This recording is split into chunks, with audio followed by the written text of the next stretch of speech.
What's up? You're listening to Laser Tears. Hi, I'm Malie.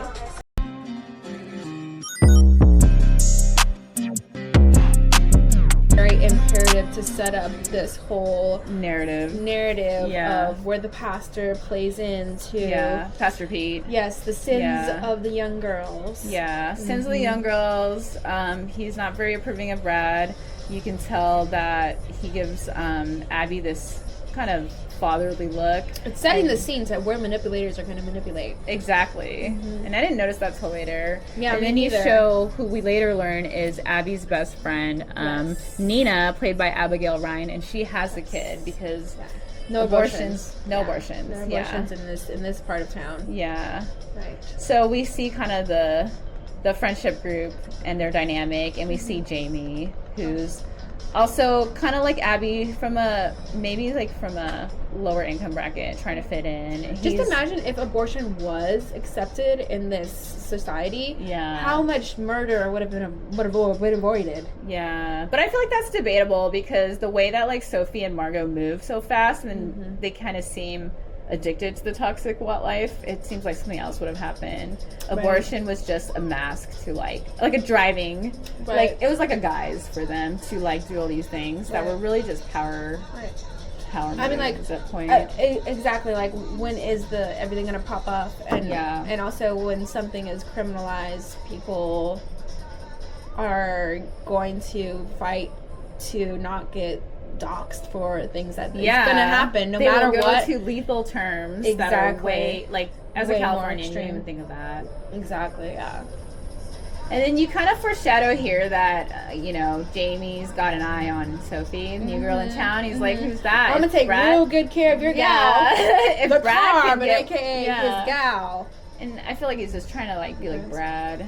Yes, absolutely. Oh, and I'm here.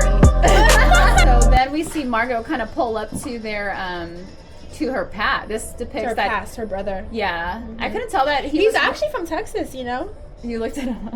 Well, I saw on the podcast that we referenced earlier that he's the only Binge real Texan. Right. And it's funny because the writer, and the writer, it's okay, Make Hobbs. But Kyle, the brother, Margot's brother, he has, I feel like, the less of the accent of all of them. And then everybody who's not really from Texas, the actors, they kind of overdo it. Yeah.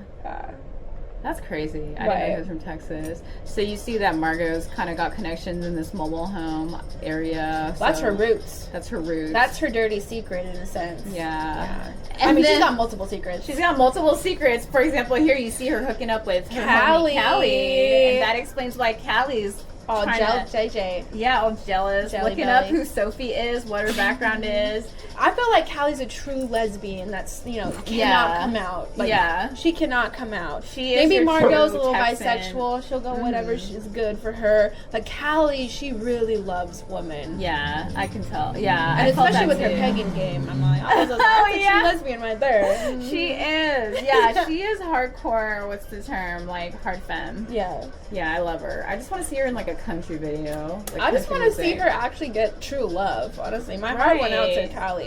But she's kind of like ditzy in that sense, where like she wants the best for Margot and from Margot, so she just kind of plays dumb. But you can tell that she's onto something going on in the ether. Yeah. And as Margot walks away and breaks it off with Callie because like, hey, my husband's getting into this political sphere and we cannot have any dirty secrets, so we're cutting it off.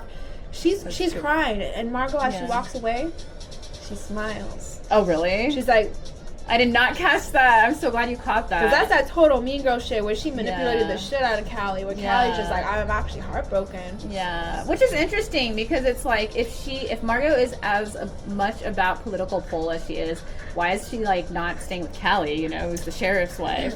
Right, that would protect her versus Sophie, where like the beans are going to be spilled.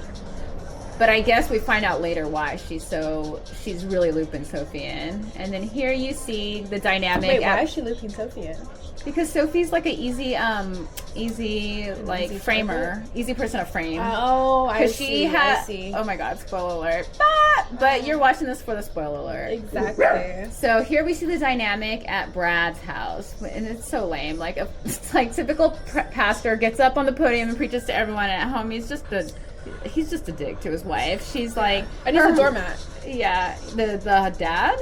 I feel like the dad's a little bit of a doormat compared to the wife. But then he disses her cooking. He's a doormat when it comes to Brad, but when it comes to like his wife, he just puts her down. He's like, the chicken was dry. That was like your only job, and you just see Jill kind of like, oh well, no one likes me in my own house. I'm only gonna have my love of my son. Yeah, and my wine. She loves to drink, and like she's a total Southern belle.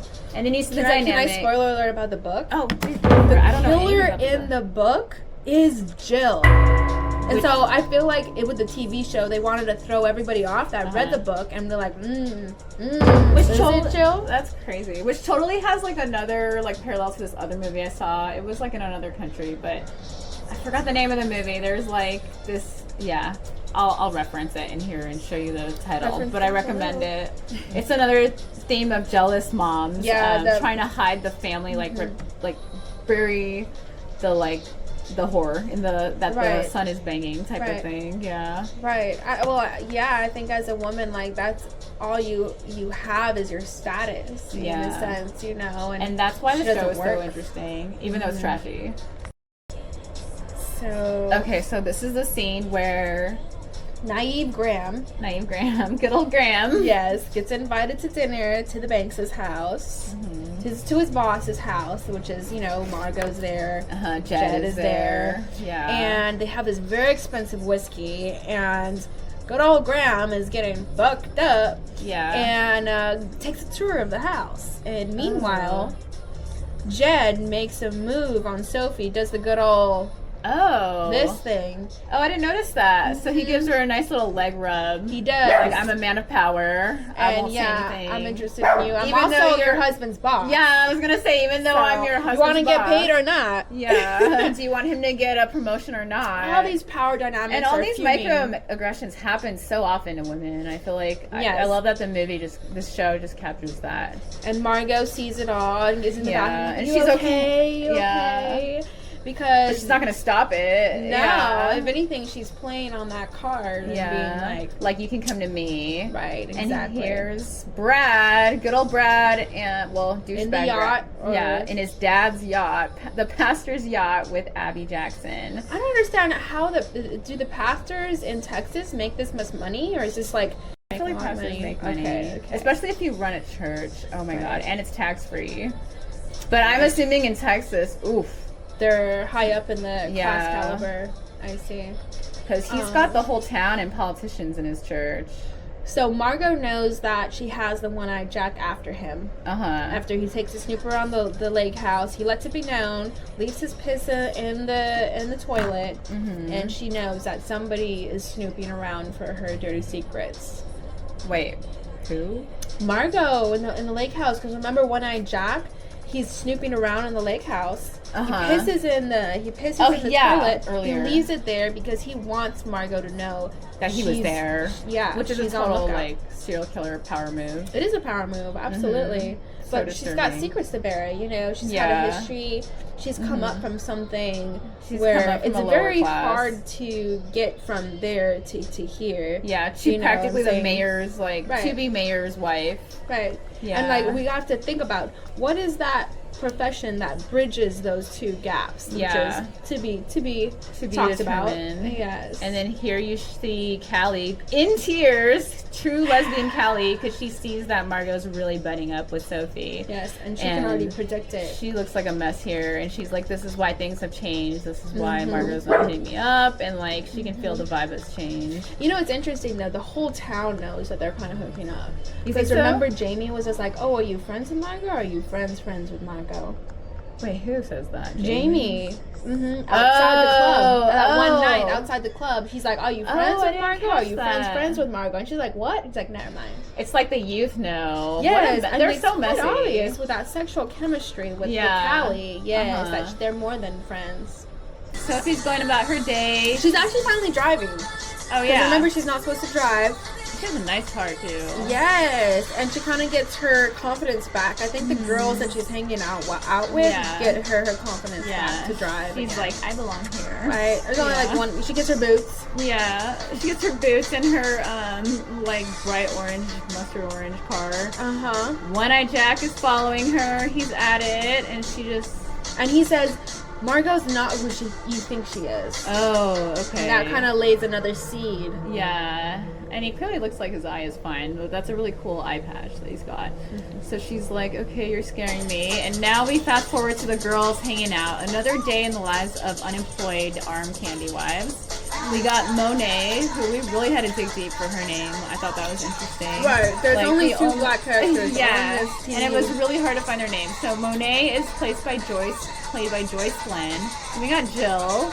And she's looking at her yacht. And do you think she kind of gets the vibe that, like, yeah, she knows. Jill knows that her son's sleeping in the yacht. Yeah, she knows, and she doesn't approve. She doesn't approve of Abby because she's from a lower class. We already talked about that. And they're not supposed to have sex before marriage. Yeah, so we get that whole situation.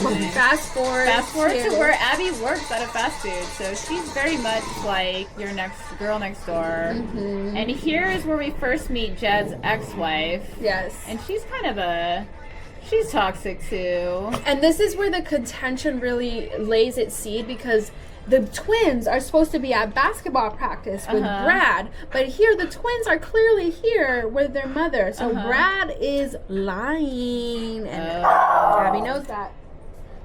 Abby knows that. Because she's like, oh, how was basketball practice? And they're like, no, what basketball practice? We haven't picked up a basketball and whatnot. So Abby knows that her man's lying to her. And where does he go? Or the ex-wife knows. And yeah, he goes to Margot's lake house. He can't stay away from all that experience. Where Margot's telling him, we shouldn't see each other anymore. But then Brad flips it and is just like, oh, well, what if people found out what you were doing?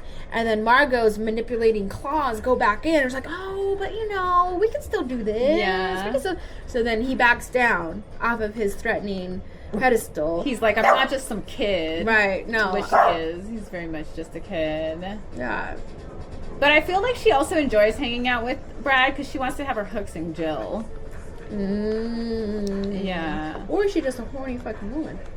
That too. That likes younger men. Which is like so messy. It's so messy because her agreement with Jed is just pussy. Just woman can she fuck with. Yeah. So the fact that she's fucking with this it's a big risk for her. So she really likes this teenage Brad. I think at this point she's doing some sexy work because she knows that Brad has an upper hand of calling her out.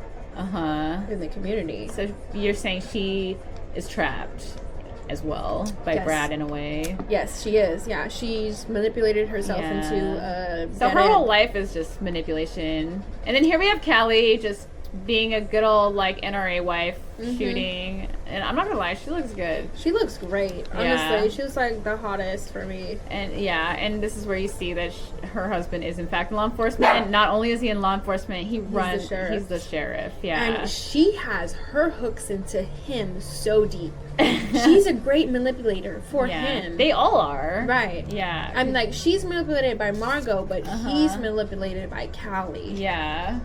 And she's the boss. And she just wants to know what Margot's up to. Exactly. So we wanted to introduce our dogs. We didn't get to do that, and they've been kind of like, hey, why am I not in the camera? Why am I not? These are both girls. Yeah. So they're divas.